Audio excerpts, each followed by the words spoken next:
காலையில் ஒரு கேஸ் வந்ததுல அந்த எஃப்ஐஆர் கொஞ்சம் சீக்கிரமாக ஃபைல் பண்ணுங்க. ஓகே சார், இந்த இப்போவே பண்ணிடுறேன் சார். மாமா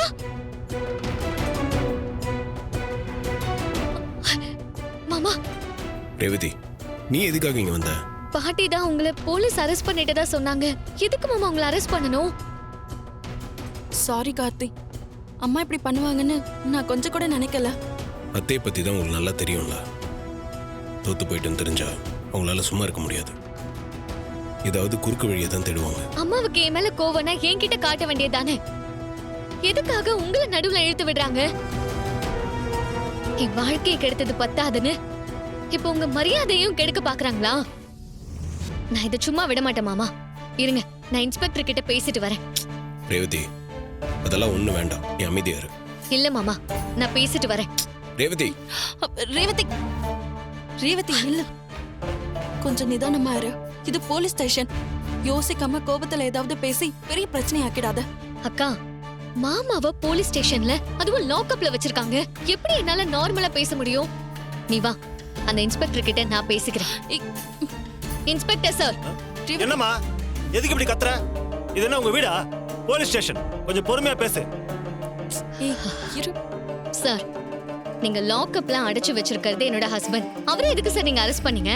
உங்க அம்மா சாமுண்டீஸ்வரி தான் இவர் உங்களை கட்டாயப்படுத்தி அவங்க வீட்டுக்கு கூட்டிட்டு போனதா அவர் மேல கம்ப்ளைண்ட் கொடுத்திருக்காங்க. சார், எங்க அம்மா கம்ப்ளைண்ட் கொடுத்திருக்கிற அந்த பொண்ணே நான் தான்.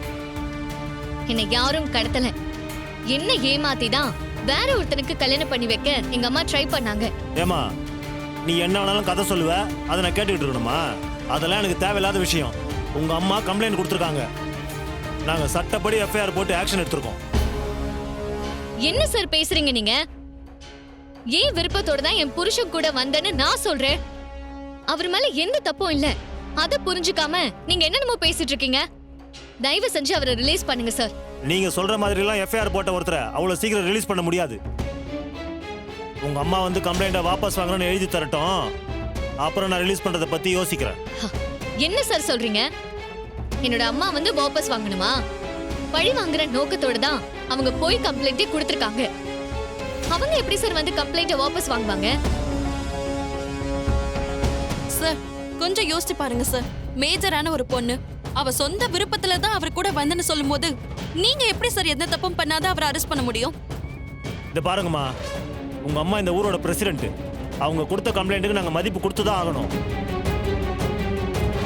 சார், எனக்கு என்னமோ நீங்க எங்க அம்மாவோட பதவிக்கு மரியாதை கொடுக்கிற மாதிரி ஒண்ணும் தெரியல. அவங்க கொடுத்த பணத்துக்கு வேலை பார்க்குற மாதிரி தெரியுது. இத பாருமா, பார்த்து பேசு. இது போலீஸ் ஸ்டேஷன், மறந்துடாதீங்க. ரேவதி, ஒரு நிமிஷம் இங்க வா.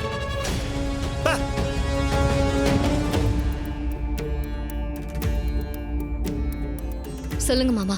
ரேவதி, நம்ம பக்கம் நியாயம் இருக்குன்னு தெரிஞ்சோம் அவர் இப்படி நடந்துக்கிறதுக்கு பணம் மட்டும்தான் காரணம். இதை எப்படி ஹேண்டில் பண்ணணும்னு எனக்கு தெரியும். நீ முதல்ல இங்கிருந்து கிளம்பு. ரோகிணி, அவளை இங்கிருந்து கூட்டிட்டு போங்க. இல்ல மாமா, என்னால உங்களை இப்படியே விட்டுட்டு எல்லாம் போக முடியாது. என்னோட அம்மாவால தானே உங்களுக்கு இப்படி நிலைமை வந்துச்சு. அத நானே சரி பண்றேன். இப்பவே என்னோட வீட்டுக்கு போய் என் அம்மா கிட்ட நியாயம் கேக்குறேன். வாக்கா.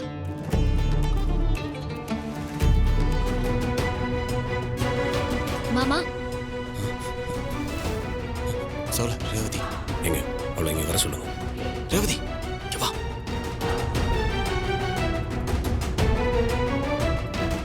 அத்தை கிட்ட பேசுறேன்னு சொன்னியே, என்ன சொன்னாங்க? அத்தை என்ன சொல்லியிருப்பாங்கன்னு நமக்கு தெரியாத சகல. நீங்க சொல்றது சரிதான் மாமா.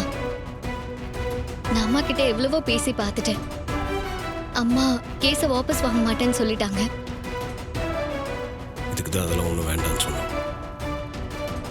எந்த தப்பும் பண்ணாத உங்களை எப்படி லாக்அப்ல அடைச்சு வச்சிருக்கிறத பார்த்துட்டு என்னால அமைதியா இருக்க முடியல மாமா. எங்க அம்மா கிட்ட போய் கேஸ வாபஸ் வாங்குங்க, இல்லன்னா நான் கேஸ உங்களை வாபஸ் வாங்க வைப்பேன்னு சொன்னேன். அதுக்கு அவங்க முடிஞ்சா பண்ணி பாருன்னு என்கிட்ட சவால் விடுறாங்க. சரி, நீ இதெல்லாம் விடு ரேவதி, நான் பாத்துக்கிறேன். முடியாது மாமா. எப்போ என் அம்மா இப்படி ஒரு காரியத்தை பண்ண துணிஞ்சிட்டாங்களோ அப்பவே என்ன பண்ணணும்னு யோசிச்சுட்டேன். ரேவதி, நீ என்ன சொல்ற? ஏய் ரேவதி, சார் ம் திரும்ப என்னம்மா என்கிட்ட எதுவும் பேசாதீங்க, எதுவா இருந்தாலும் கோர்ட்ல போய் பாத்துங்கன்னு இப்பதான் உங்க வக்கீல் கிட்ட சொன்னேன். இப்ப நீ வந்து நிக்கிற. சார் நீங்க பணத்தை வாங்கிட்டு தான் இப்படி பண்றீங்கன்னு எனக்கு நல்லாவே தெரியும். ஆனா எனக்கு ஒரே ஒரு கேள்வி மட்டும் உங்ககிட்ட கேட்கணும். என்னோட புருஷனை இப்ப ரிலீஸ் பண்ண முடியுமா முடியாதா? நான் ஏற்கனவே சொல்லிட்டேன், நீ என்ன பண்றியோ பண்ணிக்கோ போ. சரிங்க சார், நான் பாத்துக்கிறேன்.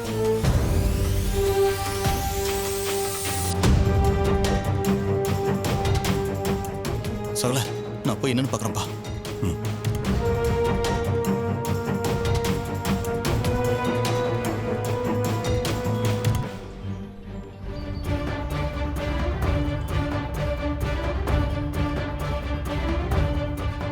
என்னம்மா அது?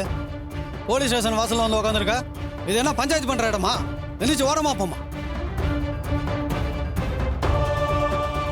எங்க உட்காரணும்னு எனக்கு தெரியும்.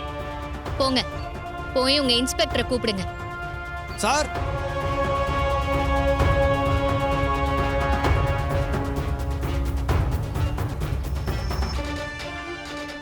என்னம்மா இது ஸ்டேஷன் வாசல்ல வந்து உட்காந்துருக்க?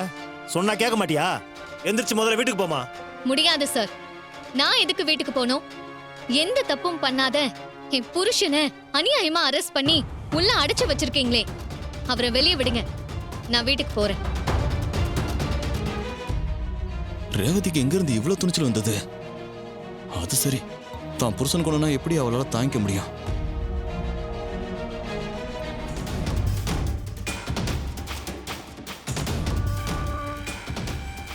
வணக்கம் இன்ஸ்பெக்டர்.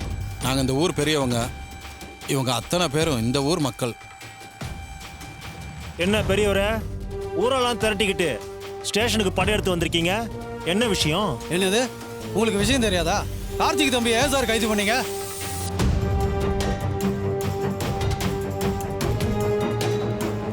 என்னய்யா, போலீஸ் ஸ்டேஷன்ல வந்து பஞ்சாயத்து பண்றீங்களா என்ன? நாங்கள் பஞ்சாயத்து பண்ணுறதுக்கெல்லாம் வரல. நாங்கள் எங்கள் கார்த்திக் தம்பிக்கு நியாயம் கேட்க வந்திருக்கோம். உங்க தம்பி ஒரு பொண்ணை ஏமாத்தி கூட்டிட்டு வந்திருக்காருன்னு கம்ப்ளைண்ட் வந்திருக்குது. பொண்ணை ஏமாத்தின குற்றவாளிய நான் எப்படி ரிலீஸ் பண்ண முடியும்? யாரு? எங்க கார்த்தி தம்பி பொண்ணை கடத்தினாரா? சார், நீங்க பேசுறது கொஞ்சம் கூட நியாயம் இல்ல சார். பணத்தை வாங்கிட்டு இப்படி எல்லாம் பேசாதீங்க. இத பார், எனக்கு எப்படி பேசணும்னு நீங்க சொல்லி தராதீங்க. இதுக்கு மேல ஏதாவது பேசுனீங்க, அத்தனை பேர் மேலேயும் கேஸ போட்டு உள்ள தள்ளிடுவேன். ஒழுங்கா இடத்த காலி பண்ணி போயிடுங்க. ஐயா, இதுக்கு மேல இவர்கிட்ட பேசுறதுல நியாயம் இல்லை. நம்ம எல்லாரும் ரேவதியோட உட்காந்து கார்த்தி தம்பிக்காக நியாயம் கேட்போம். அம்மா ரேவதி, நீ கலங்காத. இந்த ஊர் சனங்க அத்தனை பேரும் உன் பின்னாடி இருக்கோம்மா.